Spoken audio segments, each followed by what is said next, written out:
Magandang umaga po sa inyong lahat. Tinatanggap ko po na ako po ay hindi nakasagot sa maraming tanong mga nakakaraang huling araw upang maproteksyonan ang institusyon na aking minahal sa loob ng 30 taon.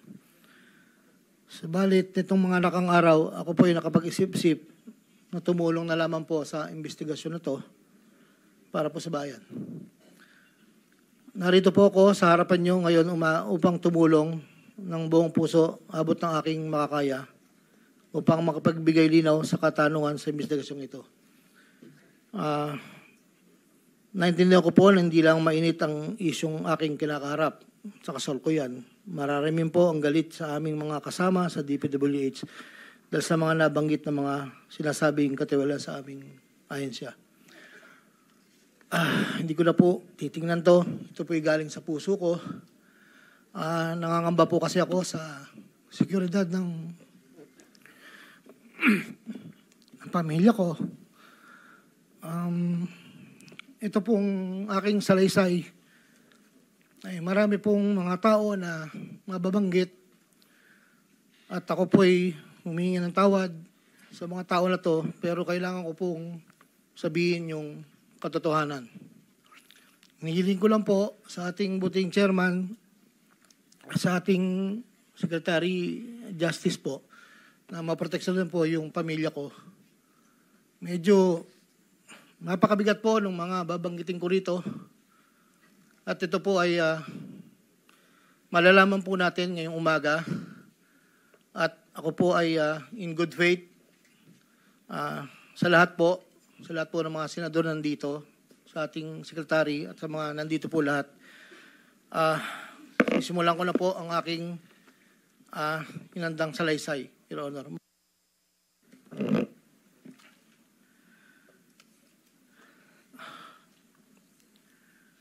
Sa akin pong boss, na nabanggit po nung nakarang hearing ng aming kasama, Undersecretary Roberto Bernardo po. Una ko pong nakilala si Yusek Bernardo taong 1997. Kami po ay magkasama sa Los Baños po. Hanggang dumating po ang panahon na ako po ay na-appoint na District Engineer sa Bulacan. Sa taong 2022, nagsimula pong magbaba ng pondo sa akin si Yusek Bernardo. Nandito po ang detalye kung ilan po at magkano. Ito po, ang unang taon po, 2022 ay 350 million po. Ang kasunduan po ay 25% po para sa proponent. At ako po, o yung driver ko po minsan ang nagdi-deliver po sa kanya. Noong 2023 po, meron na rin po mga bumaba. Dito po, naka-specify po lahat kung ang titulo, ang title po ng project, amount, at kabuang ibinaba po ang aking boss. Ang iba pong sistema, sa simula po ay nagpapabigay po ng tauna lang pong 10%. Pag po lumabas na po sa pag-NEP po. Tapos po, ang kabuuan po ay paglabas po ng GAA. Pag po sa GAA, may lumabas na wala po sa NEP, ibig sabihin po nun, maaari pong, hindi ko lang po alam procedure, maaari pong sa BICAM po yun pumasok. Andito po lahat po ang detalye sa aking sinumpang salaysay. At meron pa pong mga UA po, ang program allocations po yata yon na naibabaran po sa akin noong 2024. At hindi naman po lahat yun ay sari-sari pong project po yata yon. 2.85 billion po.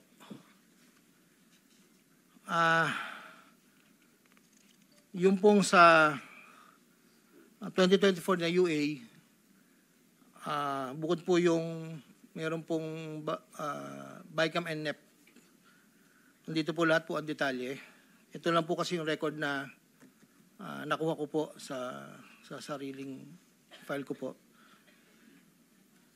At yun po ay meron pong portion doon na merong 30%, meron pong 25%. Depende po sa proyekto. Ang huli po ay itong 2025. Mayroong halagang 2.55 billion po. 1.65 sa NEP at 900 million sa GAA. At ganoon din po ang sinabi niya sa akin sa proponent po.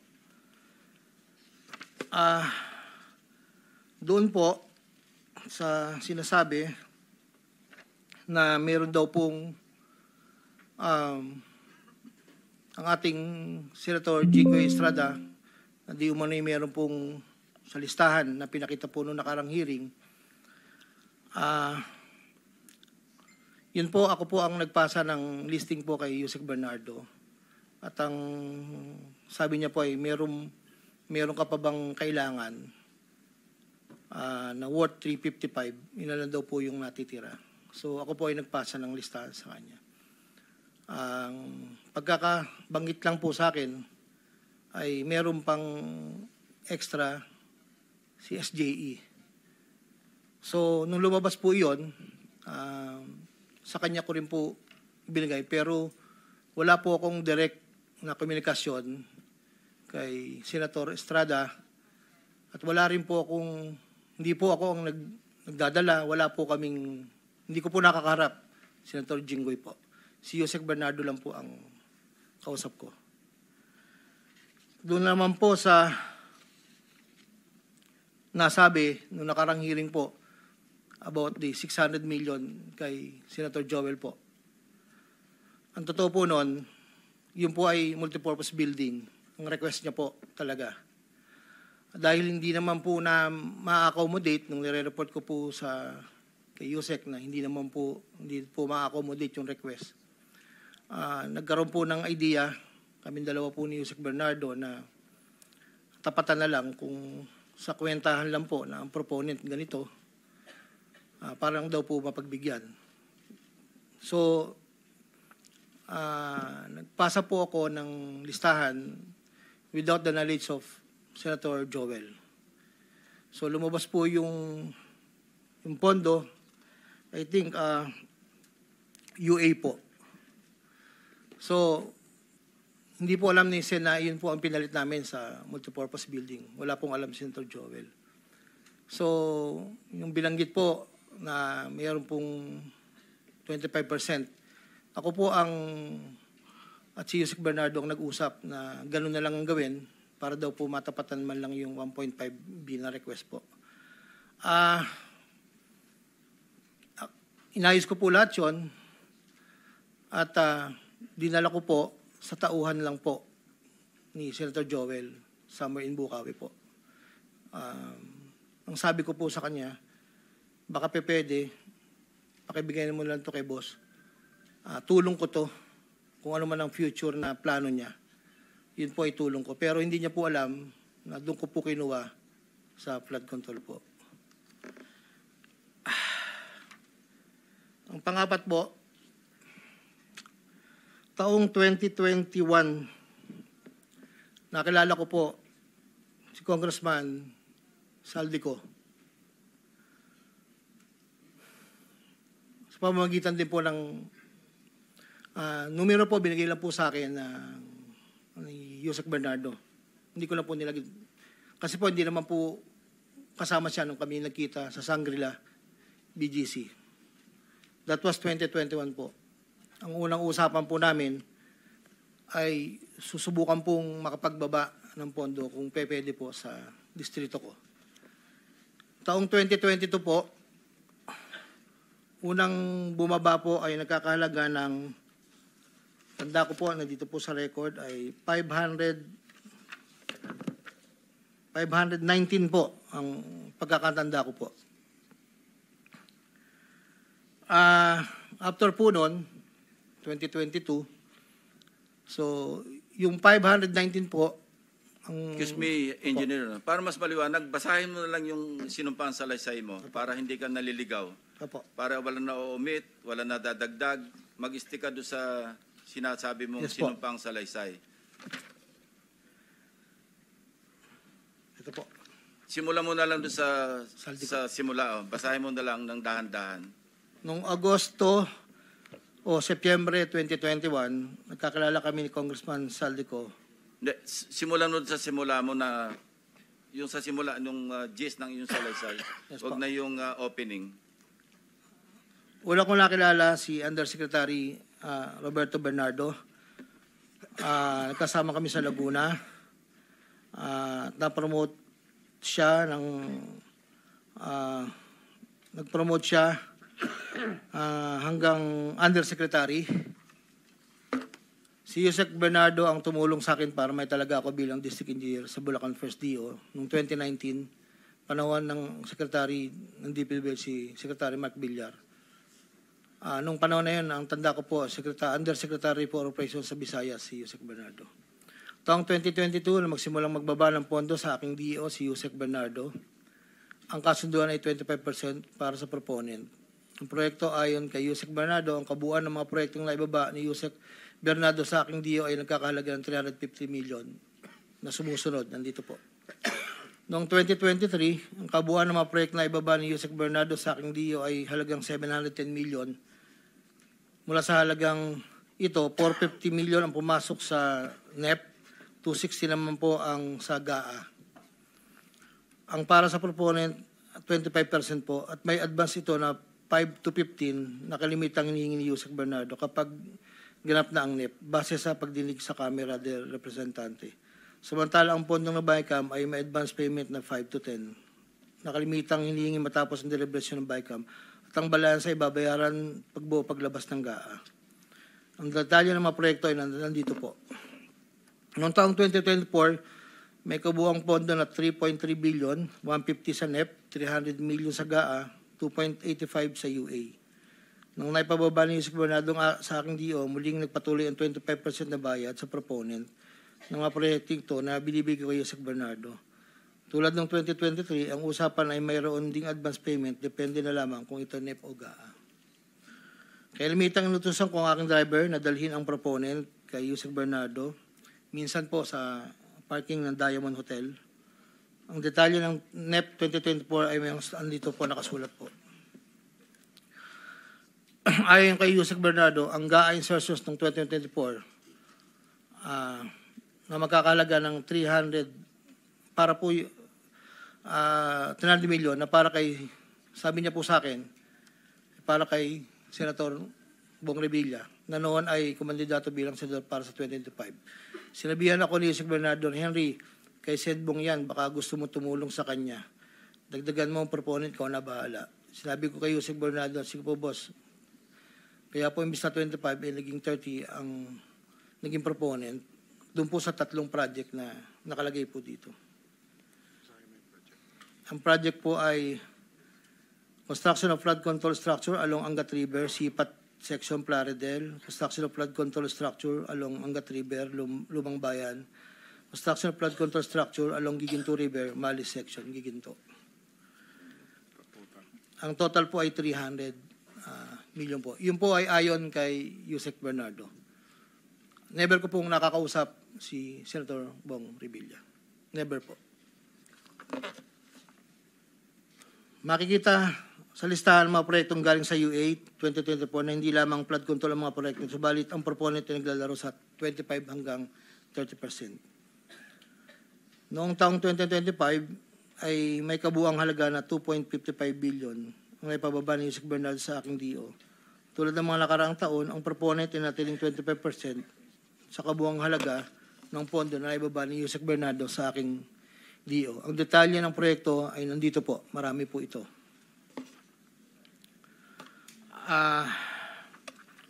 Taong 2022, yun nga po, nabanggit ko kanina, humiling si Senator Joel Villanueva ng proyektong multipurpose building, ikakalaga ng 1.5 sa halagang 1.5B ay 600 million lamang ang napagbigyan na pondo para sa multipurpose B. Hindi ito napagbigyan, kaya napilitan kaming gumawa ng paraan ni Yusek Bernardo.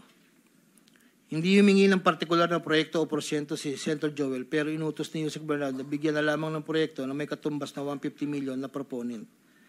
Dahil dito, nabigyan si Senator Joel ng proyektong Unprogrammed Operations ng 2023 nagkakalaga ng 600 million na pawang mga flood control ng mga proyekto at kung saan susumahin na 25% ng proponent ay may halaga na 150 million.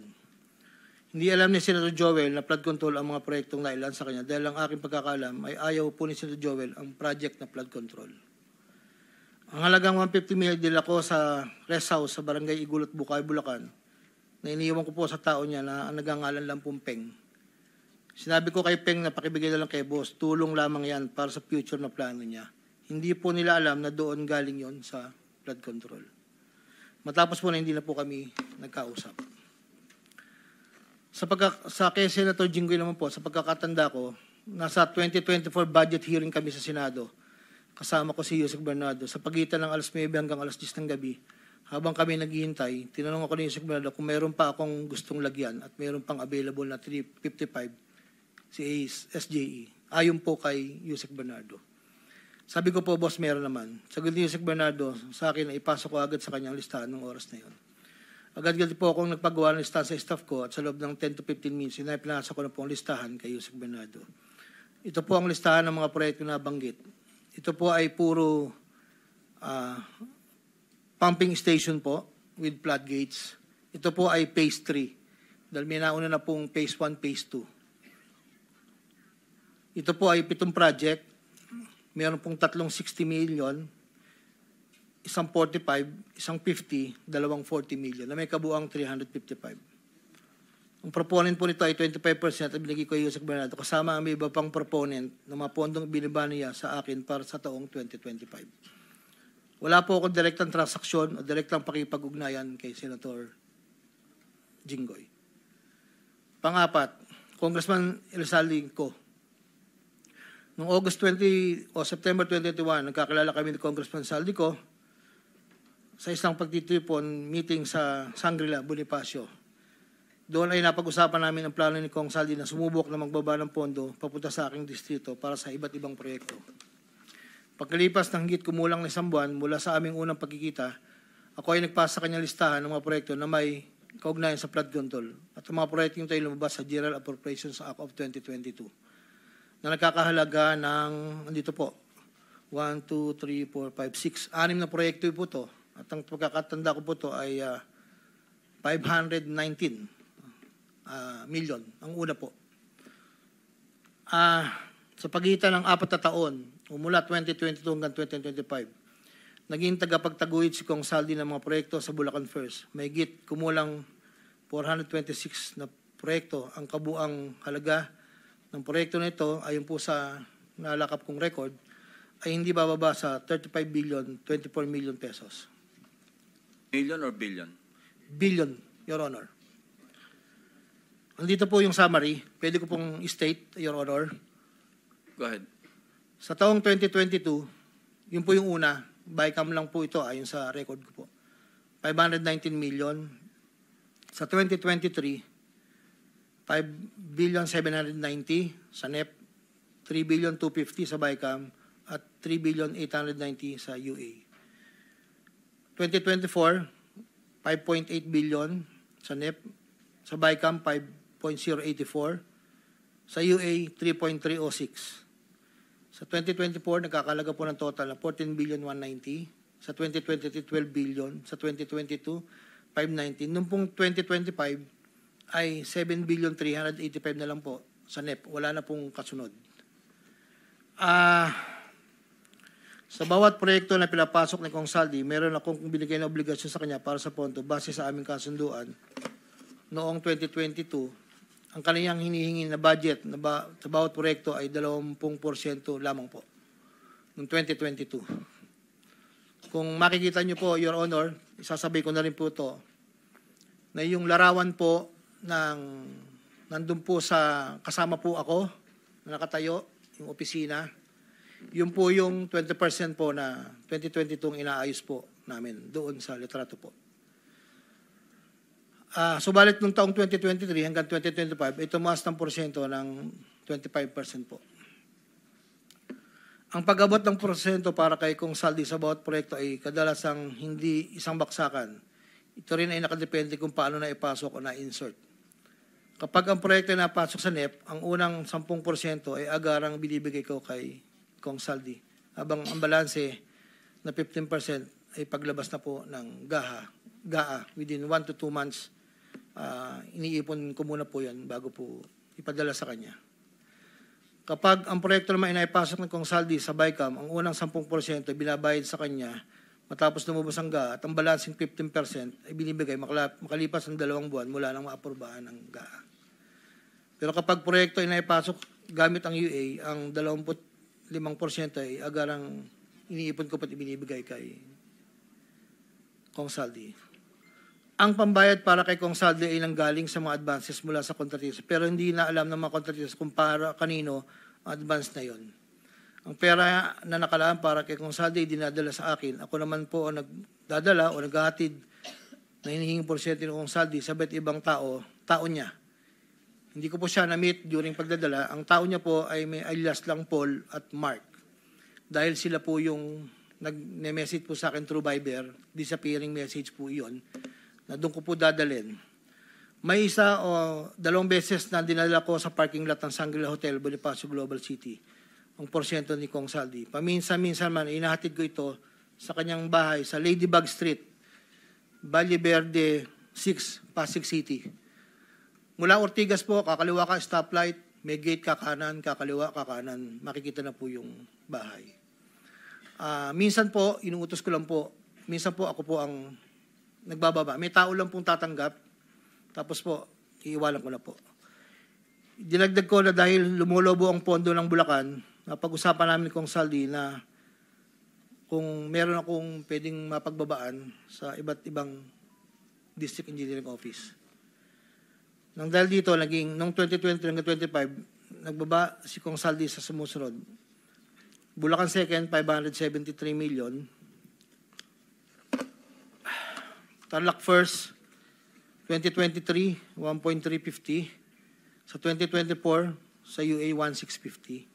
Tarlac 2nd, 925.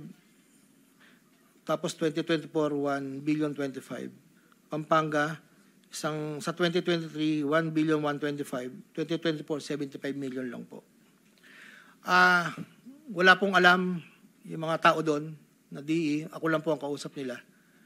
Hindi po alam nila yun ay kay Kong Saldi. Dahil ako lang po, hindi ko po pwedeng sabihin kung saan nanggagaling. Ito po, ang mga iba naman pong nagbababa ay nakilala ko ang kumpanyang Perdstar. Ngunit kahit pamilyar ako sa Perdstar, hindi ko kilala ang may-ari nito. Naging tauhan ng Perdstar ang kilala ko na MK. Na-meet ko po siya sa district. Meron po siyang project na isang tulay na inabutan ko before. Sa pagkakalam ko, si MK ay anak ng may-ari ng Perdstar. Nagkaroon ng pagkakataon noong 2020 na lumapit sa akin si MK na Perdstar na nakiusap na humingi ng listahan para sa flood control. Ayon kay plano raw nilang lakarin ng pondo para sa mga flood control projects. Ako'y nagbigay sa kanyang listahan at nalumabas naman po ito sa GAA at UA. Kinaklaro ko na wala akong alam o personal knowledge kung paano nakuha ng Perdstar ang pondo at kung sino ang kausap nila para masiguro ang pagkuha ng pondo. Hindi po ako knowledgeable doon. Basta nagbibigay lang po ako ng listahan. Ang proyektong iginawan sa Perdstar ay pinunduhan mula sa National Expenditure Program at papondong itilakda ng Bicameral Conference. Ayon po sa record. Ito pa po, meron pong 2022, si Commissioner Mario Lipana po, ay nanghingi rin po sa akin ng listahan. Taong 2023, nakapagbaba po siya sa UA ng 500 million. 2024, 400 million. 2025, 500 million. Wala akong personal knowledge kung paano nila nakuha ang pondo at kung sino kausap nila. Ang listahan ng mga proyektong naipasok ni Comlipana ay nakalakip sa sinumpang salaysay sa annex po. Andito po lahat yung detalye. Nabanggit po nung nakaraang hearing, former Congressman Mitch Kaayon, Noong taong 2021, nakilala ko si isang pagtitipon, hindi ko na po matandaan. Alam ko po birthday. Na noon ay Yusek pa po ang pagkakatanda ko. Dito ay nakapag-usap kami at tinanong niya kung pwede siya magpababa ng pondo sa aking DO. At sinagot ko naman na opo, pwede po. Unong taong 2022, nakapagbaba ng halagang 411 million sa GAA si Yusek Mitch na may usapan kami na may gastos na 10% lang po.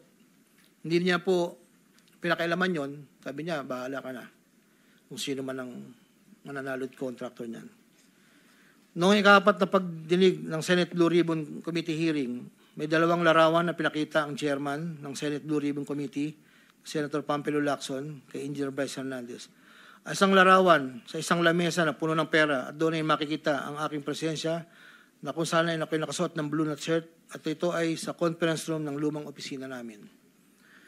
Para po sa kalaman, lahat po ng pera na yon ay para sa BICAM ni Kong Saldi.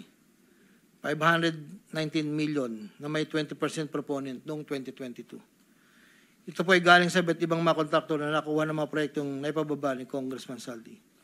Ang pangalawang larawan naman po ng pera na nakasalansan sa isang bilyaran ay para sa proponent ng 2023 na 5.79 billion na dadalhin namin kay Kong Saldi na sa aking pagkaalala ay nagkakalaga ng 579 bilang 10% advance payment. Aking nireserba ang aking pagpasa sa karagdagang sinumpang salaysay kung sakaling ito ay mabibigyan muli ng pagkakataon. Ginagawa ko ang sinumpang salaysay na ito upang pakita ang aking kusang loob na pakipagtulangan sa sinasagawang bisyo sa Senado, sa House of Representatives at iba pang ahensya ng pamahalaan, kaugnay ng mga anumalyang proyekto ng DPWH. At upang matuluyang palagutin lahat ng mga taong sangkot. Ilan po, Your Honor. Pwede bang pirmahan mo yung sinumpang salaysay para maibahagi sa mga miyembro ng committee ito nang sa gayon, mamaya kung meron silang gustong tanungin, at least pirmado mo yung sinumpang salaysay. Your Honor, dahil in good faith po ako, kahit wala po akong inaasahan pa kung ano ang mangyayari sa akin, I will sign this. Nagpapatunay na ako po ay willing po makipag-cooperate. I will sign this one po. Salamat po.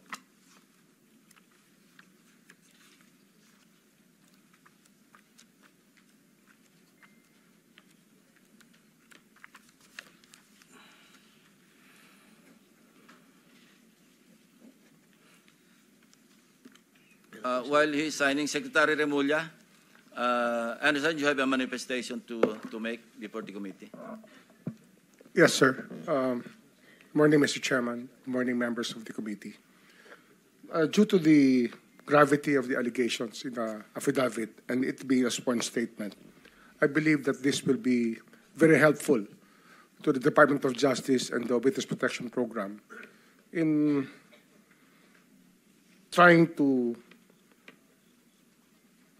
file a case as soon as possible, as this is the demand of the people. This is what the people of the Philippines want. So in that regard, Mr. Chairman, I hope that I will be allowed to bring Mr. Alcantara to the DOJ this morning so that we can evaluate his affidavit in full, given all the annexes, and that we can also ask him to sign certain documents that may be necessary to pursue the malefactors mentioned in his affidavit. That is our request, Mr. Chairman. On condition that you have to bring him back after lunch, so the members of the committee may also propound questions. No? Yes, sir. We will bring him up. We bring him back by 1:30 to 2 o'clock, sir. In the meantime, they can read the affidavit, the signed affidavit, so they can prepare their questions later. Yes, sir. Any objection? Hearing none, so the manifestation or the request of the Secretary of Justice is hereby approved or granted.